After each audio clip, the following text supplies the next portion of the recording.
With CES right around the corner, a lot of people might be starting to have buyer's remorse on their current televisions.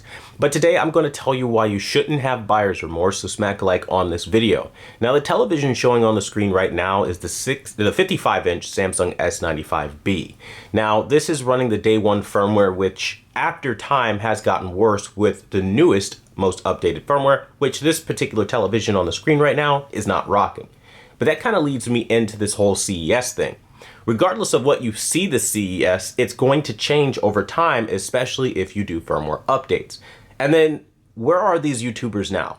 Everybody's so excited for CES, but no one wants to tell you like, okay, what now? You own this product and updates maybe made it worse. So is it the same product?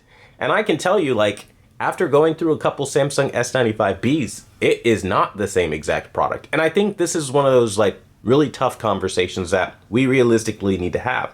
You're always going to have your journalists come out and be given favor to talk about these products and excite you about them, but who's here to support these products for the life of the product to make sure that you're actually getting what was advertised initially?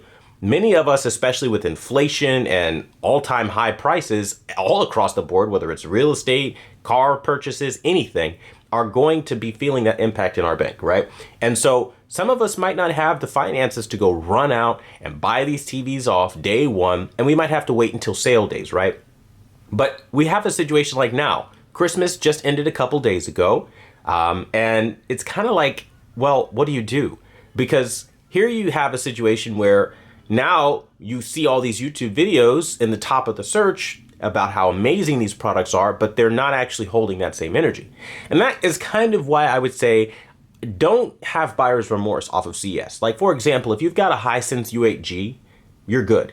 Because a lot of the shock and awe that a lot of these products will give you, while amazing, we can't guarantee, again, that they're going to stay that way as they ship with newer firmware. Now, of course, that doesn't mean that every company is going to destroy their products, but you have to be cautious and guard yourself. Now, I want to talk a little bit about why I'm also saying that you really shouldn't have buyer's remorse about this year's CES. So in years prior, it used to be brightness was the name of the game, making everything brighter, more impressive if you had an LED. Well, pretty much that's what they're trying to do across the board while still holding on to limitations, such as the global climate initiative that has been set forward by CES and all of their various partners.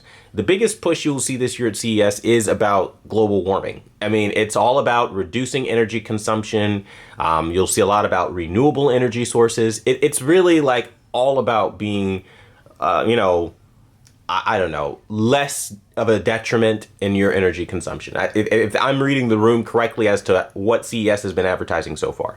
Now, for some, this might sound like a positive thing, which initially, who wouldn't think, hey, reduce the energy consumption so we have more reserves or whatever, that's great. But that's coming at a detriment, it seems, to picture quality in the sense that we're not necessarily going to have TVs as bright. Apparently in some regions, I'll have to see if that's the case, but if the rumors are true, then yeah, that's just insane.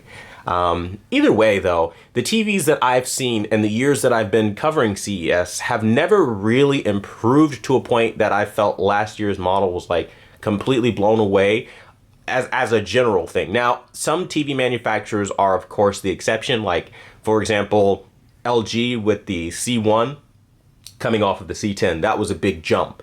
But those kind of jumps don't usually happen because, again, if we look at the C2 lost features that the C1 had. So it was a downgrade. And that's the other part of CES nobody wants to be a realist and talk about. As long as the concept of upgrades exist, the concept of downgrades also exist. But unlike upgrades, it is not, okay? Hear me on this. Probably the most important part of the video. It is not in the best interest of any manufacturer to publicize the downgrades they've made to a product, whether to cut corners on parts or whatever the case may be. They're not going to tell you what they took out, if they did at all. So you have to find that out and hope you find a reliable source. Now here at Quantum TV, I've got you covered on that. So, subscribe if you're not already to get that information as CES launches and comes out with information. But either way, you kind of have this like weird little market where, they can launch whatever product they want. They can hire influencers to promote it and make it seem like it's the best thing ever. But you ultimately have to live with that product.